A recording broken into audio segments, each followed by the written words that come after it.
Ahora sí.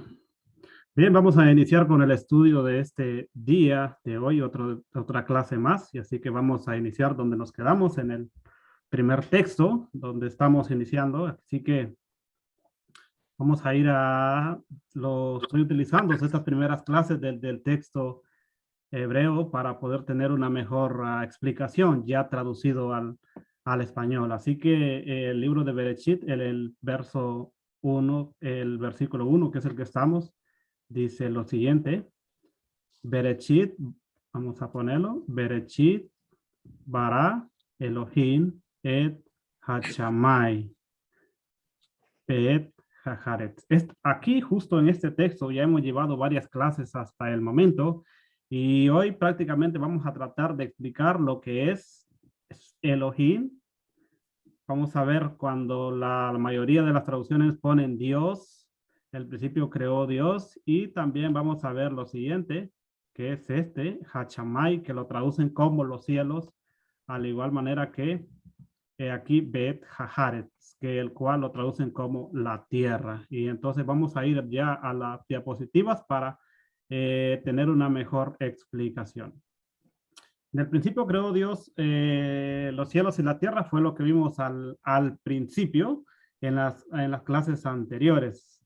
Y así que nos quedamos en la semana pasada que la palabra hebrea que se ha traducido como creó es bara. Esta palabra aparece aproximadamente unas 50 veces en toda la escritura. Y siempre que aparece, pues tiene que ver con algo, con la acción, con el acto de producir o hacer algo que no existía antes, como algo que haya existido de la nada. De eso aparece entonces. En la clase pasada pudimos ver que bara es igual a creó. ¿Y quién lo hizo? Pues el Todopoderoso, como Dios. Entonces la letra Bet, Resh y Aleph. Así que encontramos las tres palabras iniciativas que la B quiere en arameo, que es bar, que en arameo es hijo, y la Resh, que es como la autoridad, y luego tenemos a la Aleph, que nos da la explicación al Todopoderoso. Entonces, en estas tres palabras tenemos que la Bet, la Bet, que es como la casa, cuando Dios creó el mundo, el cielo y la tierra, pues creó su casa, y luego esto lo dice que lo hizo primero, y el cual donde él ejerce una autoridad. Así que el primogénito hijo de Dios, podemos decir que la tierra es su casa, el cual ejerce su casa aquí en este lugar. Así que eso es el estudio. Entonces, cuando vamos a los atributos, que el cual iniciamos con la palabra Elohim, que ya esta palabra aparece el nombre de Dios en su atributo de justicia, pues aquí lo tenemos como el Adonai, el Elohim, pero en esta palabra que vamos a tratar el día de hoy es con Elohim. Así que Dios, que lo traduce al principio, creó Dios, es el Elohim. Las letras Aleph, Lamed, Hei, Yod y la Mem final, este nombre denota a Dios en su atributo de justicia como el soberano, como el legislador y como juez de todo el mundo. Así que esto es lo que tenemos acerca de Dios como el soberano, como el que tiene su atributo de justicia acá en este mundo, y también como el legislador y como juez, el juez de todo el mundo. Así que ya tenemos una clara idea nosotros para poder comenzar a pensar en esta situación. Así que al emplear solo este nombre en el relato de la creación, el Pentateuco o la Torá indica que la justicia es el estado ideal del mundo.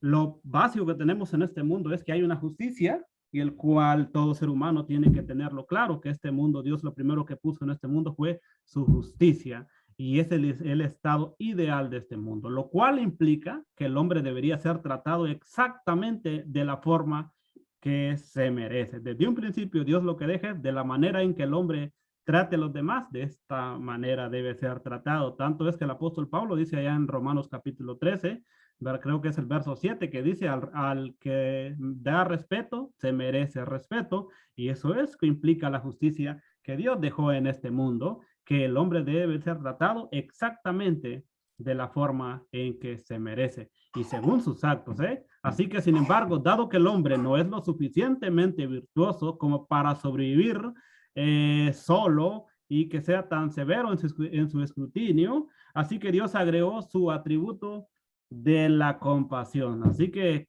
qué hermoso saber que el hombre no puede sobrevivir por sí solo, no puede vivir por sí solo. Así que Dios creó un atributo en sí que es la compasión.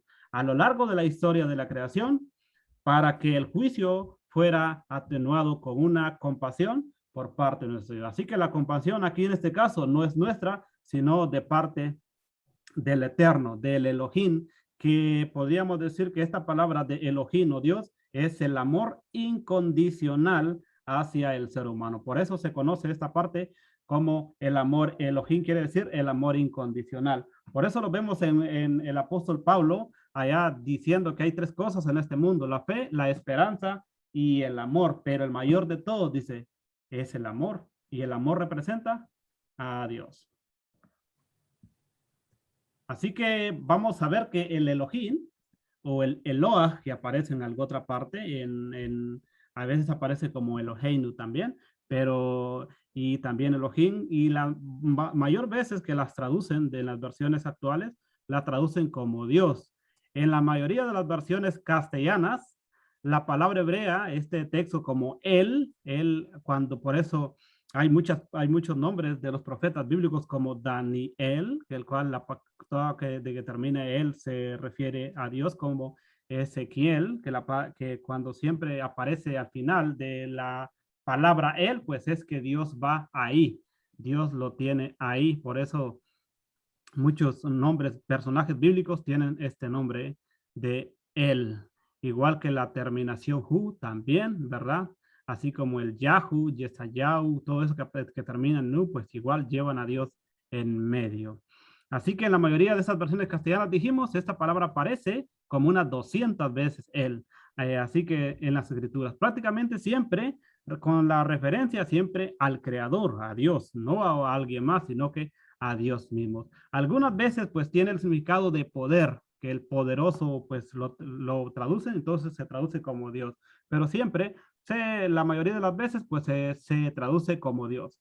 La forma plural de él y el in no se usa en referencia al creador, sino a otros poderes humanos y angelicales. También es usado para referirse a dioses paganos. Por eso algunas congregaciones, por algunos grupos, siempre que utilizan esta palabra, pues dicen que se refiere a ángeles, que se refiere a humanos, que se refiere a cualquier cosa y no al creador. Pues sí, claro, está claro, pues depende de la forma, de la manera que está escrita y el contexto, pues ahí es donde vemos a quién se refiere. Cuando se refiere a poder, vamos a ver en el libro de Génesis capítulo 31, verso 29. Vamos a ver lo que dice Génesis 31, 29. Para poder tener una mejor idea. Dice el verso 29. Poder hay en mi mano para haceros mal. Mas el Dios de tu padre me habló anoche diciendo, guárdate de que no me hables a Jacob desconscientemente, descomodidamente. Así que cuando aquí vemos que en este texto la palabra Elohim, ya aquí ya no la traducen como Dios, sino como poder. Entonces, si se leyera en el texto hebreo, pues apareciera ahí como poder. Entonces, sí vemos la diferencia, que algunas traducciones pues la traducen como poder. Lo traducen acá como poder. Y también Proverbios 3:27, también lo podemos ver otra vez, igual que manera que Miqueas 2:1. Ahí cuando vean la clase después, pues ahí pueden leer el texto. ¿Qué más? Otros poderes, como Éxodo capítulo 15, verso 11. Vamos a ver Éxodo 15, 11. Éxodo 15, 11.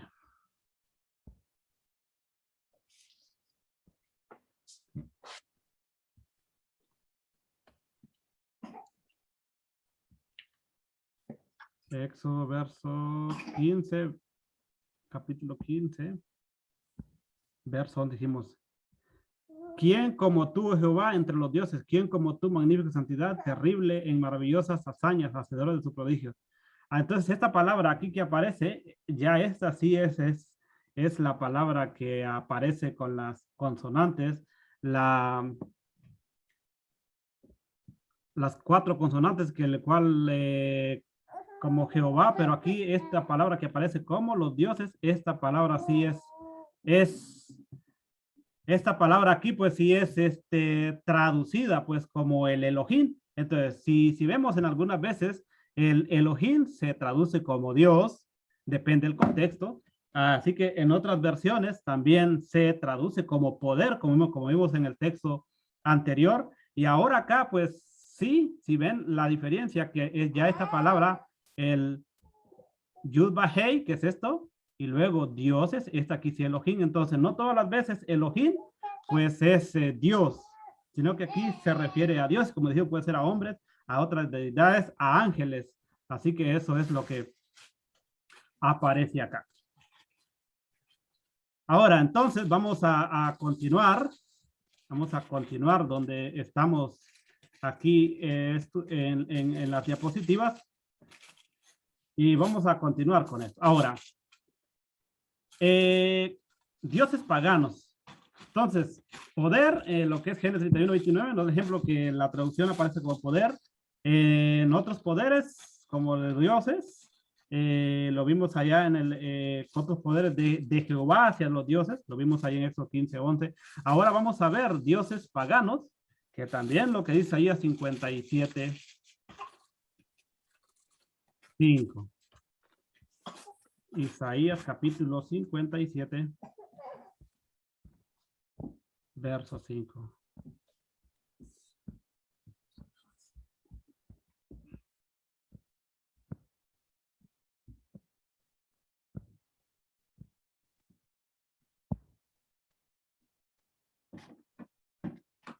Sí, si vemos aquí, si fuésemos al texto hebreo, pues aquí aparecería que os es por si aquí esta palabra ídolos. También, si fuéramos al texto hebreo, pues aquí la palabra Elohim, pero aquí ya no se refiere a Dios, el creador, sino que aquí ya aparece como ídolos. Sí, entonces no simplemente depende del contexto, es que la palabra es que Elohim, pues aparece de la manera correcta.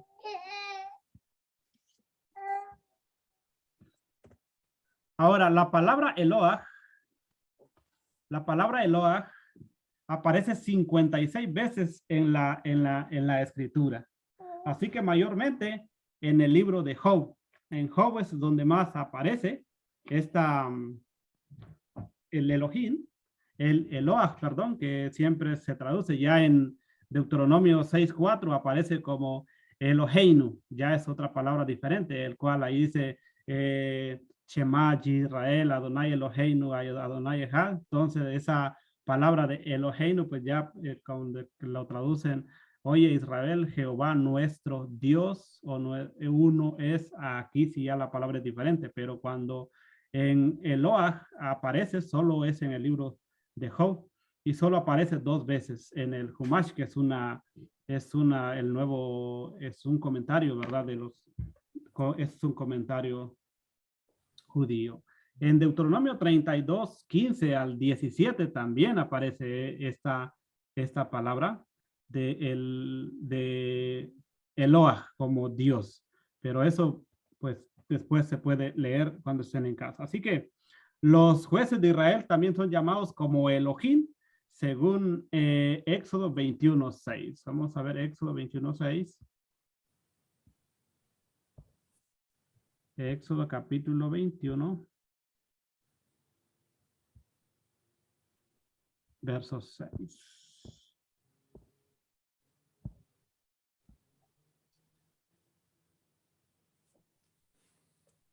Entonces aquí en este texto vemos que aquí entonces su amo lo llevará ante los jueces.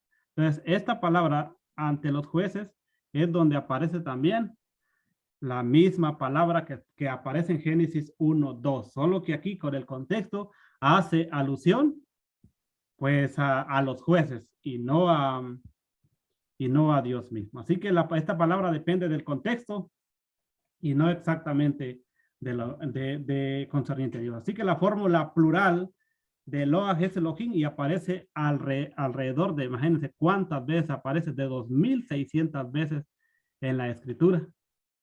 Bastantes veces aparece en la escritura. Y esta palabra no es un nombre personal, sino un título. Así que cuando nosotros nos referimos a Dios, nos referimos a Dios, pues no es un nombre personal, sino es como un título, un atributo que expresa autoridad nada más y juicio.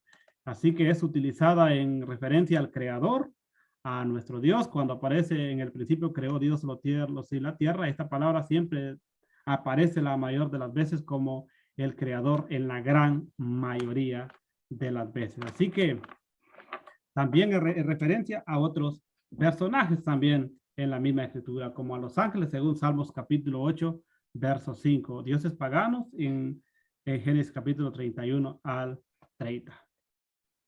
Así que Moisés también tuvo el título de Elohim. Vamos a ver Éxodo 4, 16. Éxodo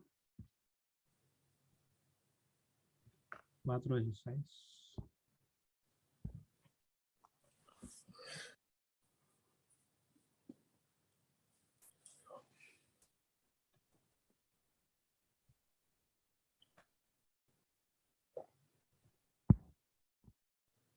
Verso 16.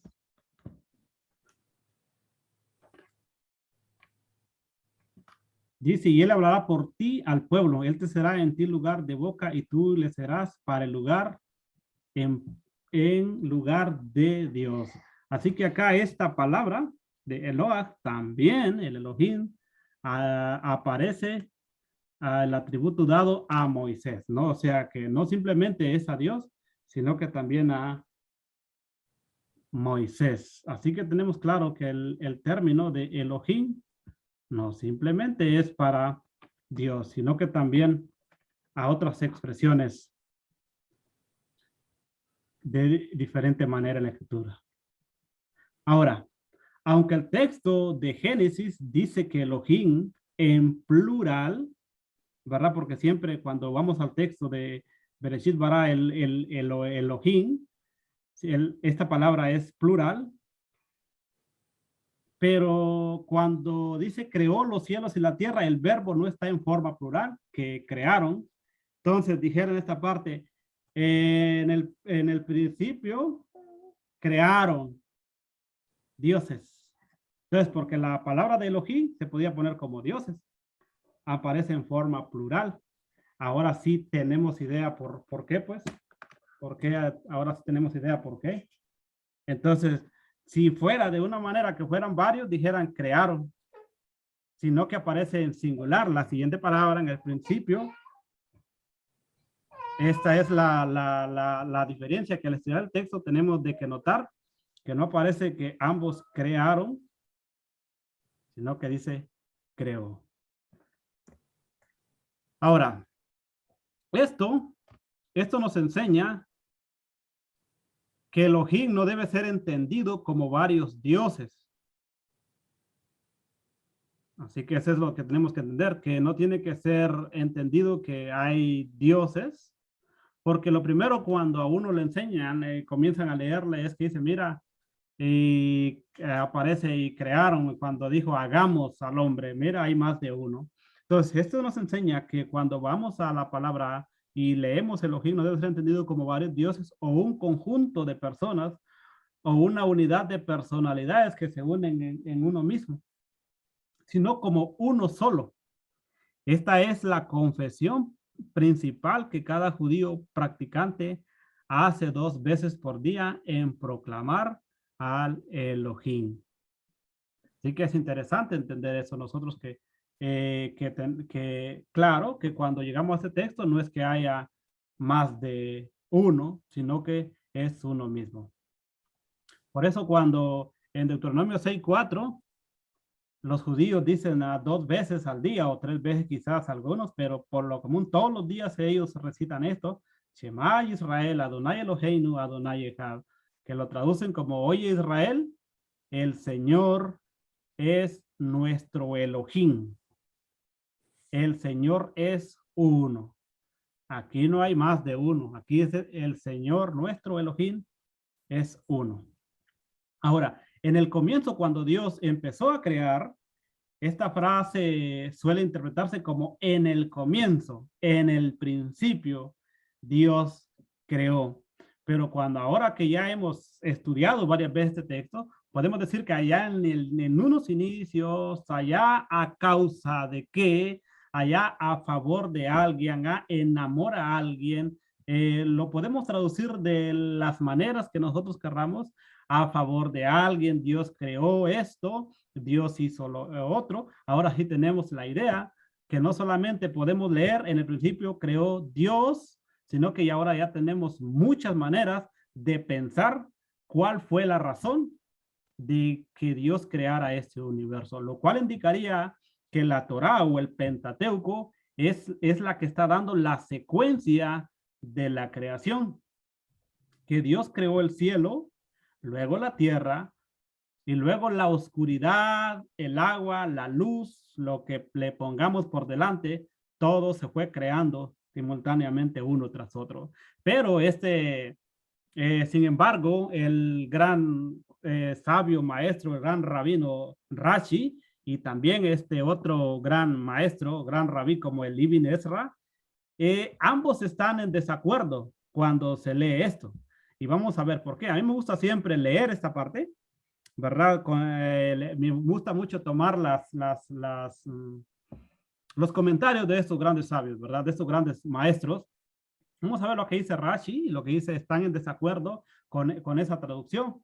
Y nuestra traducción sigue la opinión, nuestra explicación que estamos dando aquí, pues sigue la opinión de ellos. Ahora, pero, sin embargo, este otro gran rabí, ¿verdad? Otro gran maestro, Ramban, en la mayoría de la mayor parte de los otros comentaristas, de los otros maestros, el versículo sí es cronológico y comienza con una afirmación general. Así que él dice, en el comienzo mismo, a partir de la nada absoluta, o sea, de la nada, nada, nada, estamos hablando de nada. Dios creó el cielo y la tierra. Es lo que dice Ramban.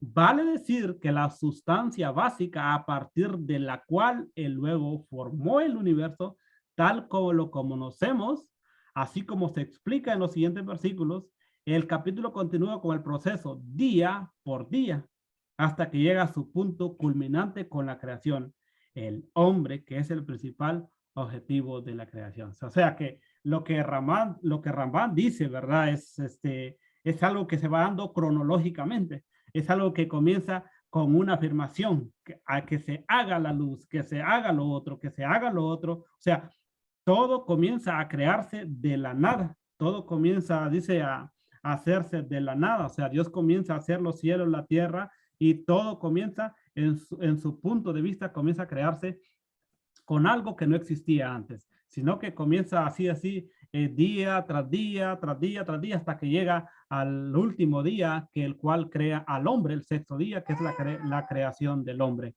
Así que todo va cronológicamente según Ramban. Ahora, en la forma homilética, en la forma ya de estudio, ya irse uno a hacer una mayor explicación, sea comenzar a entender la palabra, el término de Berechit, que tenemos la vez Resh Aleph, la Shim, la Yod y la Tav, puede interpretarse como,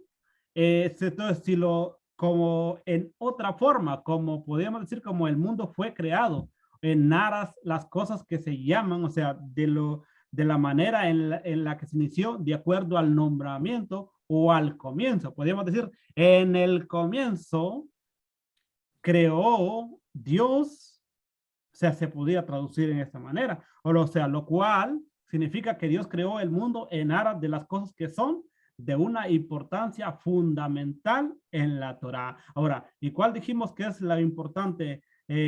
¿Cuál es lo primero? Lo primero aquí es que Dios, al crear la tierra, al crear el mundo, creó su casa.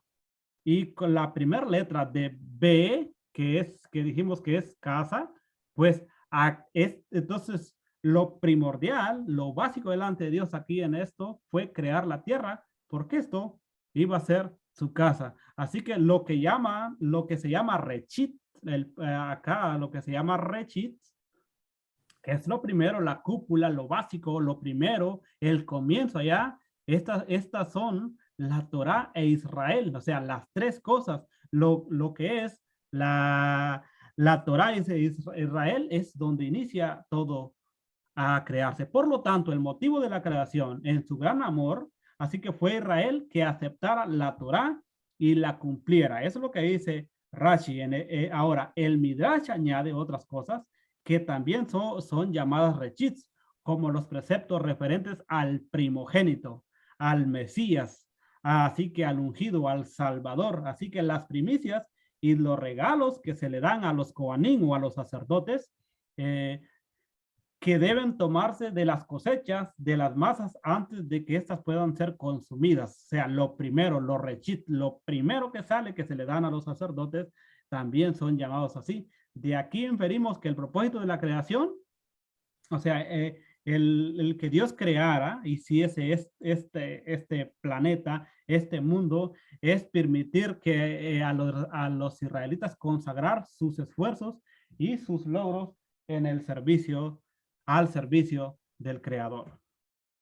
Ahora, los cielos. Ya vimos la primera parte, que es el nombre de Dios, Elohim, que no simplemente hace referencia al Creador, a Dios, sino que también a ángeles, a humanos, a dioses paganos, al poder, así que a los jueces. Siempre, no todo el tiempo, la palabra es traducida directamente hacia Dios. Ya vimos, ya hemos visto todo detenidamente cómo se va iniciando todo. Ahora, la siguiente palabra que se lee en el texto hebreo es Bereshit bara Elohim et hachamay. Entonces, Shamayin, que se traduce como los cielos, la palabra hebrea que es traducida como cielos es Shamayin, y es una palabra que está en forma dual, doble, Shamayin. Así que en esto, cuando llegamos a esta palabra de chamay, hay tres formas para los sustantivos en el idioma hebreo. Está en singular, está en dual y está en plural. El dual siempre se hace referencia, como en hebreo, como en español, que cuando hablamos de dual se refieren a dos cosas o a un par. En este caso, la palabra chamayin, que es cielos, habla de un par de cielos. Es interesante que ya no se habla de un cielo, no, se habla de más de uno. O sea, cuando decimos, en el principio creó Dios los cielos, incluso hasta en español se habla que es más de uno. Entonces, creó un par de cielos. En primer lugar, se refiere al cielo invisible, que como lo vimos en la clase pasada, Dios viene creando todo de antemano. Así que todo de antemano, o sea, Dios nunca lo dejó todo para hacerlo después, lo que necesitara, no, Dios todo lo creó de antemano. Y así que aquí al crear aquí el cielo, pensó en dos cosas. Pensó en crear el cielo invisible y también al cielo visible. Entonces, ahora sí nosotros tenemos la idea, cuando allá dice en Mateo 25, donde dice el verso 41, creo que es que dice, bendito de mi Padre, heredar el reino de los cielos, preparado para vosotros desde antes de la fundación del mundo. ¿Sí? Entonces, cuando leemos el texto normal, nosotros en la Reina Valera, pues solamente en principio creó Dios los cielos y hasta ahí no se viene otra mentalidad, no se viene otra imaginación más en nuestra mente. Ahora que vamos al estudio y ya nos dice el texto hebreo que la palabra chamayin se refiere a algo dual, a un par, entonces ahora sí tenemos en cuenta que Dios antes creó el invisible, al cielo donde van a ir los salvos, los escogidos, los que van a ir a la vida eterna. Y también creó el cielo visible, que es el que vemos ahora nosotros. Así que es interesante cuando llegamos al estudio. Ahora, en Deuteronomio capítulo 10, verso 14, dice, he aquí de Yuhei Bahei, tu Dios, son los cielos. Y los cielos de los cielos. Ah, ahora sí, ya tenemos, ya son los cielos. Y los cielos de los cielos. Tanto este cielo que vemos visible como el invisible, ¿de quién son? Pues son del gran yo soy el que soy, de Yuhei Bahei. Así que la tierra y todas las cosas que hay en ella, ¿a quién le pertenecen? Pues le pertenecen a Dios. Y ahora nosotros creemos que lo que tenemos es nuestro. Casa, carro, trabajo, familia. Creemos que es nuestro. No, eso le pertenece a Dios. Imagínense, si los cielos de los cielos le pertenecen a Dios, cuanto más la tierra y todas las cosas que están en ella. Por eso Ezequiel 18:4 dice, Dios, he aquí que todas las almas son mías. Hasta nuestra alma, nuestra vida, le pertenece a Dios. Si Dios decide al ser humano, bueno, hasta aquí vas a vivir, ¿qué va a pasar? ¿Vamos a ir viviendo? No, porque quien domina y gobierna en nuestras vidas de seguir viviendo es Dios. Es el Yuhei Bahei, es el yo soy el que soy. Así que tenemos claro hasta este momento el estudio que llevamos paso a paso en el texto. Ahora, algo interesante es que en su extensión profética, la palabra chamayin también indica que puede haber más de dos cielos. O sea, no solamente nos da la impresión, o sea, no solamente nos da la idea que cuando llegamos a chamayin cielos es uno, sino que hay más de eso todavía. Hay más, o sea, que nos conformamos como el cielo visible y el invisible, nada más dos, no, pero el texto en hebreo, Chamay, nos da la idea que hay más de dos cielos. El texto de Deuteronomio habla, lo que leímos anteriormente, los cielos, que el cielo y también los cielos de los cielos. Así que habla más de dos cielos en dual y luego de dos cielos de los dos cielos también en dual, o sea, más de dos y luego más de dos otra vez. Así que esto nos enseña que hay varios tipos de cielos, no solamente hay uno, no hay varios tipos de cielos. Los cielos de arriba, los invisibles, pueden estar divididos en varias secciones. O sea que hay un cielo totalmente diferente conectado con el otro y en separaciones no es uno solo. Así también los cielos de abajo. Ahora, en 2 Corintios, capítulo 2, 12, verso 2 al 4. Vamos a ver, vamos a ir al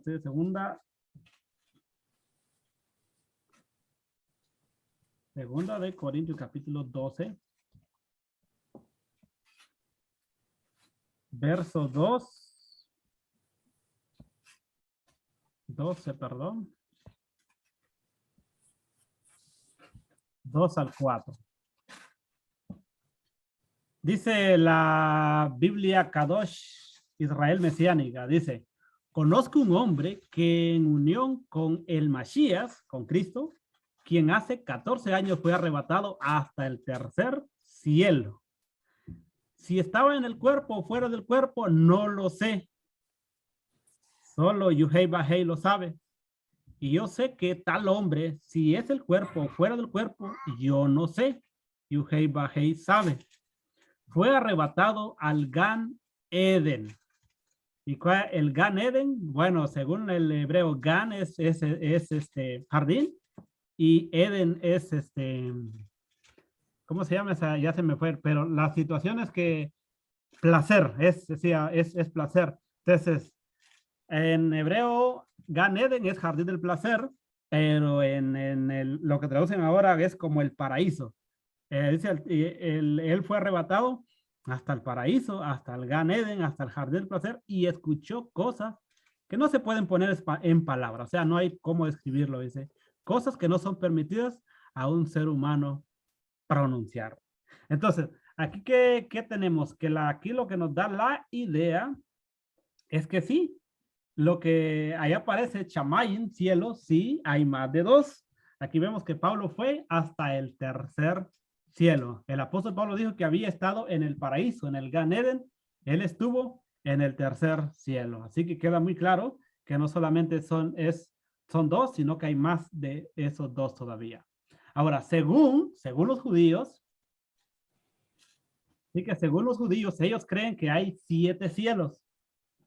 hay uno que se llama Bilón, según Isaías 40:22. Al otro ellos le han llamado Raquia, según Génesis 1:17. Al otro ellos le han llamado como el Chejaquín, según Éxodo 30:36. Y el cuarto cielo también le ha llamado como el Zebul, según 1 Reyes 8:13 y Isaías 63:15.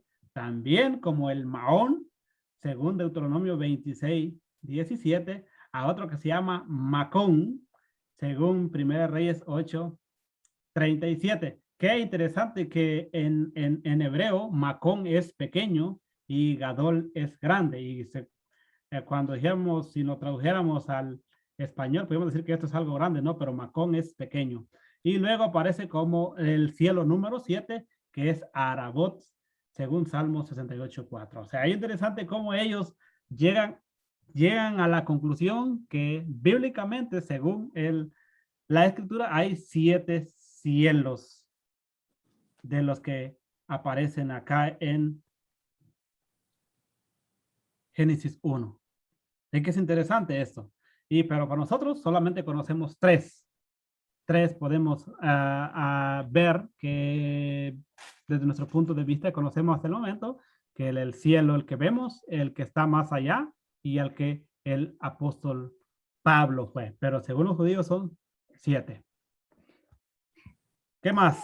Tenemos que en el Talmud, que es un comentario judío, habla de 7 cielos, lo que vimos anteriormente.